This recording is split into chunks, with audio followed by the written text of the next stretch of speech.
জগে জল খেতে গিয়ে একটা কথা মনে পড়লো, একজন আর জিজ্ঞেস বলেছে যে তোমাদের গ্লাস নিয়ে জগে জল খাও।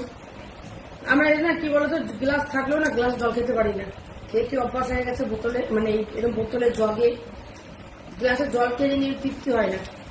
আমি খেতে পারি। ও ভাই আর কত বাসন মাজবো? বাসন মাজার জন্য তাহলে আমার 4টে গ্লাস খেতে পারছি বাবু। কম নাকি? তুমি দইটা খেলে না, কি সুন্দর আছে খেতে। দাও। তুমি কি আমাকে ডাকবে না? হ্যাঁ তুমি তো বললে তুমি খেতে বলছো, আমাকে ডাকবে। 4টে গ্লাস দেবো না আবার? থালা ধোয়া হলো 3 ঘন্টা ধরে একটা থালা ধুচ্ছ, বেলা 5টা বেজে গেল, খাবো কখন? 3 ঘন্টা ধরে মোটর থালা দিচ্ছে।